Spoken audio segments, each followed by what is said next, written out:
বন্ধুরা, আজ হাজির হলাম গন্ধরাজ ফুলের গাছকে নিয়ে তোমাদের মাঝে।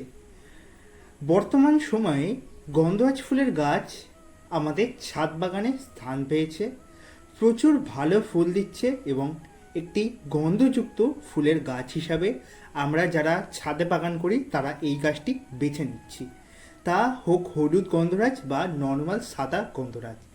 গন্ধের রাজা এমনি কি এই গাছ?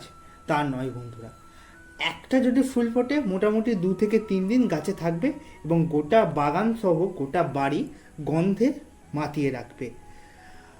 ছোটবেলায় আমি দেখেছিলাম আমাদের পাড়ার আশেপাশে দু একটা গন্ধরাজ ফুলের গাছ ছিল এবং আমাদের বাড়িতেও একটি গাছ ছিল। বড় গাছে পরিণত হয়ে যায় এই গাছগুলো মূলত, কিন্তু এখন সেই গাছ আর নেই। ছোটবেলায় এই ফুলগুলো তুলতাম এবং ফুলের গন্ধ দারুণ থাকতো যেহেতু, তাই আমি বাড়িতে রাখার চেষ্টা করতাম। ফুলগুলো তুলে এনে টেবিলে ধরুন ডাইনিং প্লেসে রাখার চেষ্টা করতাম। কিন্তু এই গাছগুলো যেহেতু এখন ধীরে ধীরে হারিয়ে যাচ্ছে আমাদের মাঝখান থেকে, তাই আমরা এই গাছগুলোকে প্রোটেক্ট করার জন্য আমরা ছাদ বাগানে স্থান দিতেই পারি। আমরা এই গাছকে করতে গেলে প্রথমত যেটা মাথায় রাখতে হবে, গাছের জন্য দরকার একটু ওয়েল ড্রেন, একটু সারযুক্ত পোরাস মাটি, পাশাপাশি দরকার একটু বড় জায়গা। কারণ এই গাছের মোটামুটি সাইজ খুবই ভালো হয়, মানে পুরাতন এক একটা জবা গাছের মতো সাইজ হয়, মানে 5 থেকে 6 বছর থাকা জবা গাছ যেরকম বয়স মানে ওভারঅল লেন্থে এসে পৌঁছায়, সেই রকম এই গন্ধরাজ ফুলের গাছ 1 বছরের মধ্যেই পৌঁছে যাবে। তাই এর জন্য একটু বড় জায়গা দেওয়া দরকার। আমি মূলত এখানে গ্রো ব্যাগ ইউজ করছি, 10 ইঞ্চিস গ্রো ব্যাগ। পরবর্তীকালে আবার বড় জায়গায় শিফট হবে। তো আমি এই গাছটি গালিফ্রিড থেকে কিনেছিলাম। তোমরা অনেকেই জানতে চেয়েছিলে আমি গালিফ্রিড থেকে কী কিনেছি। তো এই গাছটা কালেক্ট করেছি। এটা মানে এই গাছটার নেচার হচ্ছে যখন ফুলটা ফুটে থাকবে, মানে একদম নতুন ফোটা অবস্থায় সাদা এবং ধীরে ধীরে ফুলটি ইয়েলো হয়ে একদম শুকনো কালো হয়ে ঝরে পড়বে। এইটা হচ্ছে মানে কালার চেঞ্জিং একটা ভ্যারাইটি বলা চলে। আর ছোটোই গাছ, খুব বড় গাছ পাইনি, ছোট গাছ নিয়ে আসা হয়েছে। গাছটিকে নিজে হাতে বড় করব এবং গাছটিকে দারুণভাবে তৈরি করব। এই গাছ প্রতিস্থাপনের সময় মাথায় রাখবে, আমরা যে সমস্ত গাছ কিনে আনি বেশিরভাগ গাছই এঁটেল মাটির মধ্যে থাকে। এই এঁটেল মাটি সহ যদি আমরা গাছ বসাই, লক্ষ্য করতে পারবো 2 থেকে 3 মাস পর গাছের গ্রোথ নেই, গাছ ঝিমিয়ে পড়ছে, গাছ হঠাৎ করে মারা যাচ্ছে। তো প্রথমত একটা ড্রাম বা একটা জায়গার মধ্যে জল নিয়ে নেবো, নিয়ে ভালো করে মাটিটাকে ধুয়ে নেবো, যাতে এই মাটিটা মানে 80 to 90% শিকড় থেকে ঝরে পড়ে, সেই জিনিসটা আমাদের কিন্তু লক্ষ্য রাখতে হবে।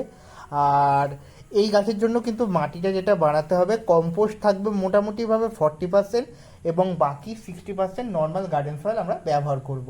কারণ এই গাছ বেশি ঝুরঝুরে মাটিও পছন্দ করে না, আবার বেশি এঁটেল মাটিও পছন্দ করে না। নর্মাল একটা মানে বেসিক মাটি বলা চলে ব্যবহার করব। আর যেহেতু নতুন চারা প্রতিস্থাপন করছি, এখন মিশ্র জৈব খাবার ব্যবহার করব না, যেহেতু গরম অত্যধিক আর যেহেতু বেয়ার রুটি বলা চলে করে বসাবো গাছটি। তাই এখন যদি আমরা মিশ্র সার দিই, গাছটি যখন ডিকম্পোজ হয়ে মিশ্র সারটা গাছ গ্রহণ করবে, সেই অবস্থায় শক লাগার একটা চান্স থাকে। কারণ এখন টেম্পারেচার মোটামুটিভাবে 40 ডিগ্রি কাছাকাছি ঘোরাফেরা করছে আমাদের এলাকায়। তো তাই আমি এখন কোনো মিশ্র জৈব সার ব্যবহার করছি না। মূলত এখন প্লেন গোবর সার আর নর্মাল মাটি সহকারে আমি গাছ প্রতিস্থাপন করব। তো আমি এই গ্রো ব্যাগটির মধ্যে মাটি ইতিমধ্যে ফিল করা ছিল, তাতে কম্পোস্ট সার বা গোবর সার আমি মিশিয়ে নিচ্ছি। আমি মূলত এখানে গোবর সারটাই ব্যবহার করছি গাছগুলোর জন্য। আর তোমাদের একটা সারের কথা বলে দিই, যেটা আমাদের এই গন্ধরাজ গাছ, যাদের বড় গন্ধরাজ গাছ রয়েছে তারা ব্যবহার করবে। এনপিকে 10-26-26 বলে একটা সার বর্তমানে বাজারে পাওয়া যায়। এই সারটি তোমরা প্রত্যেক 15 দিন ছাড়া গাছে 10 থেকে 12টা দানা দেবে। পাশাপাশি ডিএপি সার, আমাদের ভারতবর্ষে এটা ডিএপি সার পাওয়া যায়। এই ডিএপি সারের দানা মাত্র 5 থেকে 6টা দেবে মাসে একবার, খুব ভালো কাজ করবে। বাংলাদেশে এটা টিএসপি সার যত সম্ভব জানি, তো সেম কাজ করে যত সম্ভব। টিএসপি তোমরা দিতে পারো যারা বাংলাদেশের দর্শক বন্ধুরা দেখছো। টিএসপি সার মাসে 6 থেকে 8টা। খুব বেশি রাসায়নিক সার এই গাছের জন্য ব্যবহার করা উপযুক্ত নয়, কারণ এই গাছের মূল যে সমস্যা হয়, গাছে অত্যধিক পরিমাণে ফুল আসে কারোর কারোর, কিন্তু ফুল ফোটার আগে কুঁড়িগুলো ড্রপ হয়ে যায়, হলুদ হয়ে, বা কারোর গাছে ফুল নাও আসতে পারে। এরকম সমস্যা কিন্তু হয়েই থাকে। তো আমি যেহেতু গাছটি প্রতিস্থাপনের সময় কোনো রাসায়নিক খাবার ব্যবহার করছি না, গাছ প্রতিস্থাপনের মোটামুটি 1 সপ্তাহ পর থেকে আমি জৈব তরল সার ব্যবহার করব, কারণ এই গাছটিকে আমাকে লং টাইমে রেজাল্ট নিতে হবে, তাই এখন কোনো রাসায়নিক খাবার ব্যবহার করছি না। তো মাটিটাকে এইভাবে নেড়েচেড়ে ধরে নেবে, দেখতেই পাচ্ছ একদম এঁটেল মাটি। আমি একদম আঙুলের সাহায্যে মাটিটাকে নাড়িয়ে চাড়িয়ে ধুয়ে বার করে নেওয়ার চেষ্টা করছি গাছটির শিকড়টিকে।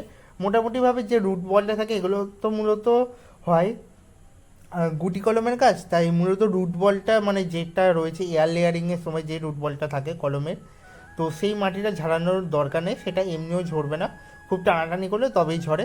তো সেই মাটিটা রেখে দিয়ে বাদ বাকি এক্সট্রা মাটিটা ঝাড়িয়ে ফেলে দিতে হবে। আর এই গাছের জন্য বৃদ্ধির জন্য একটা টিপস দিয়ে রাখি, ডাইরেক্ট সানলাইট যেখানে মোটামুটিভাবে 6 ঘন্টা মতো আসছে এরকম জায়গায় রাখবেন। আর ডিরেক্ট সানলাইট যখন এই গাছগুলো পাবে তখনই কিন্তু বেড়ে উঠবে। আর নচেত এই গাছের বৃদ্ধি কিন্তু অনেক কম, অনেক কম। অনেক বাগানি বন্ধুরা রয়েছে যারা ব্যালকনিতে বাগান করো বা ছাদে বাগান করো, কিন্তু সেট রয়েছে, তারা গন্ধরাজ গাছ একদম করতে যাবে না, কারণ এই গাছের জন্য মোটামুটিভাবে 4 ঘন্টা তো বলা চলেই সানলাইট দরকার। 4 ঘন্টা যদি সানলাইট আসে অবশ্যই করতে পারো। আর নতুন গাছ যেহেতু প্রতিস্থাপন করা হয়েছে, এখন যেটা করতে হবে, আমি এই গ্লাসটার মধ্যে জল এবং এপসম সল্ট নিয়ে নিচ্ছি, দেখতে পাচ্ছ নিচে রয়েছে দানার মতো, চিনির দানার মতো। এই এপসম সল্টটা নিয়ে নিচ্ছি যেহেতু গাছে শিকড় বা ধুয়ে একদম বসানো হয়েছে, এটা গাছে শকের হাত থেকে রক্ষা করবে। এবং তোমরা যখনই নতুন চারা গাছ বসাবে অবশ্যই এই এপসম সল্ট মিশ্রিত জল তোমরা গাছে মাটির মধ্যে প্রয়োগ করবে। এটা মিডিয়াকে ঠান্ডা রাখবে এবং গাছকে শকে যেতে দেবে না। আমরা যে এই রিপোর্ট বা ট্রান্সপ্লান্ট করলাম, এই শকটা কিন্তু গাছে নিতে দেবে না। এরপর বলবো, আমরা এই গাছটিকে যেহেতু রোদ্দুরে রাখছি, দিনে এখন কবার জল দেবো, মোটামুটিভাবে দিনে সকালের টাইমে একবার গাছে স্প্রের মাধ্যমে জল দিয়ে দেবেন পাতাগুলো ধুয়ে, এবং একবার বিকেলের টাইমে এখন জল দেবেন এবং পরিমিত হারে জল দেবেন, অত্যধিকও নয় এবং কমও নয়। আর এই গাছ বৃদ্ধির জন্য নাইট্রোজেন ঘটিত খাবার এখন ব্যবহার করতে হবে। আমি এখানে যে গোবর সারটা ব্যবহার করছি, মোটামুটি এখান থেকে নাইট্রোজেন, পটাশ, ফসফেট অল্প অল্প করে হলেও গাছ পেয়ে যাবে। নেক্সট আবার 1 মাস পর খাবার দেবো, একটু ওয়েদারটা ততদিনে ঠান্ডা হয়ে আসবে, তখন কম্পোস্টের সঙ্গে মিশ্র জৈব খাবার এক করে খাবার দেবো। তো এই ছিল আজকের মোটামুটি একটা গন্ধরাজ গাছের ওপর পরিচর্যা বিষয়ক ভিডিও। তোমরা গন্ধরাজ গাছ যেমনভাবে প্রতিস্থাপন করলেন, সেম টগর গাছ, বেল ফুলের গাছ এখন প্রতিস্থাপন করতে পারো এই সেম পদ্ধতি ফলো করে। আর এটাই ছিল আজকের ভিডিও, মূলত ছোট্ট করে একটা তোমাদের প্রতিস্থাপন দেখালাম গন্ধরাজ গাছের। তোমরা যদি গন্ধরাজ গাছের পরবর্তী কী পরিচর্যা করছি এবং গাছে কীভাবে অত্যধিক ফুল নিয়ে আসবো সেগুলো যদি জানতে চাও অবশ্যই কমেন্টে লিখে জানিও, আমি খুব তাড়াতাড়ি সেই বিষয়েরও ভিডিও দেওয়ার চেষ্টা করব। তো বন্ধুরা, ভিডিওটা ভালো লাগলে লাইক করো এবং শেয়ার করবে বাগান পেয়ে বন্ধুদের কাছে। যারা নতুন রয়েছে অবশ্যই ফলো অ্যান্ড সাবস্ক্রাইব করে নিও। ধন্যবাদ।